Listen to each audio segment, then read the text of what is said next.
اعوذ باللہ من الشیطان الرجیم، بسم اللہ الرحمن الرحیم۔ تمام مومنین کی خدمت میں السلام علیکم ورحمۃ اللہ وبرکاتہ۔ طفیل علی علیہ الصلاۃ والسلام مدد۔ آج میں آپ کی خدمت میں یہ بات عرض کرنا چاہتا ہوں کہ جن نوجوان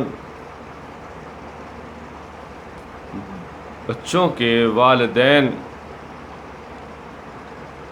فوت ہو گئے ہیں، وہ اپنے والد کی فوت ہونے کے بعد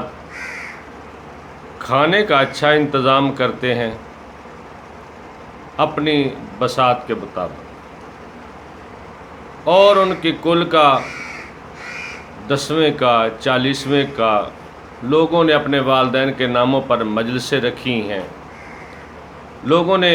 کل پر اہتمام کیا ہے، اپنے والد کے مجلس کے لیے ذاکر بلائے ہیں، علماء بلائے ہیں، فروٹ، سب کچھ دنیا کا ہر رواج بیٹے پورا کرتے ہیں، لیکن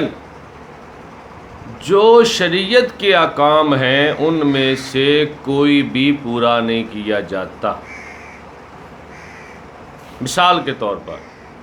شریعت میں حکم ہے کہ باپ جب فوت ہو جائے، والد فوت ہو جائے، والدہ فوت ہو جائے تو ان کی قبروں میں جب ان کو دفن کریں تو دفن کرنے کے بعد ان کی قبروں پر اتنی دیر بیٹھنا چاہیے جتنی دیر میں ایک اونٹ کو ذبح کر کے اس کا گوشت کا بنا کر تقسیم کرنے میں جتنا ٹائم لگے، کم از کم اپنے والد والدہ کی قبر پر اتنی دیر بیٹھو۔ یہ ہم نہیں کرتے، یہ پہلے۔ دوسرا، ان کو دفن کرنے کے بعد ان کی نماز واشت قبر،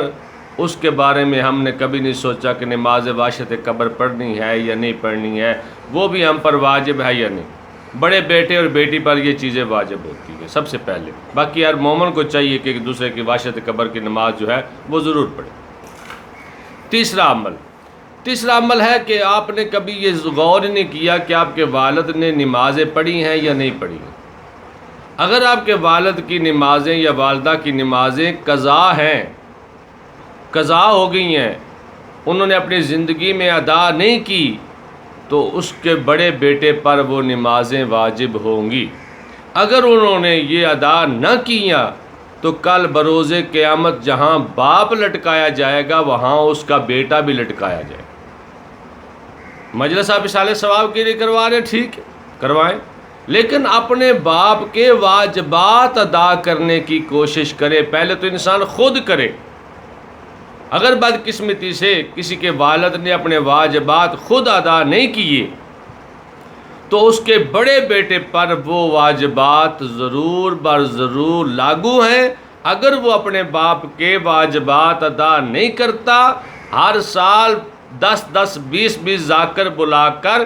ان کی جیبیں بھرتا ہے، اپنا صرف نام بناتا ہے کہ میں مجلس کا بانی ہوں، لوگوں کو پتہ چلے کہ میں مجلس کا بانی ہوں، میں 20 ذاکر پڑھاتا ہوں، یہ اس کے کسی کام کے نہیں ہے۔ یہ یاد رکھنا میری بات، قرآن و حدیث کے مطابق جو آپ واجبات ادا نہیں کریں گے،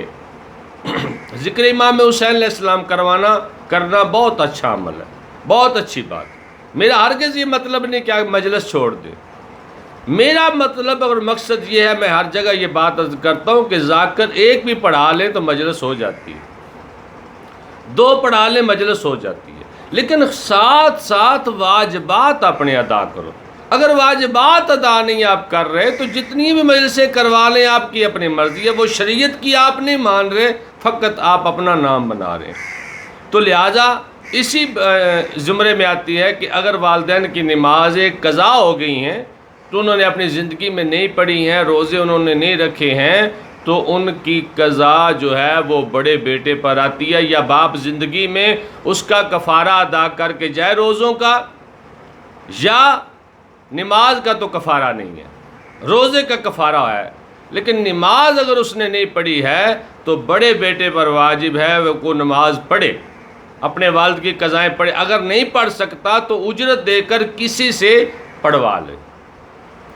اگر وہ خود نہیں پڑھ سکتا، اس کے پاس ٹائم نہیں، تو وہ اجرت دے کر کسی سے پڑھوائے، ورنہ پڑھوائے ضرور، اس لیے اگر اس نے یہ عمل نہ کیا تو بروز قیامت وہ اہل بیت کا بھی مجرم ہوگا، وہ خدا کا بھی مجرم ہوگا۔ تو لہذا خدا را جہاں آپ اچھے اچھے کھانوں کا اہتمام کرتے ہیں باپ کی فوتگی پر، والدہ کی فوتگی پر، وہاں اس کے شرعی احکام بھی پورے کریں تاکہ آپ کا خرچہ کسی کام آئے۔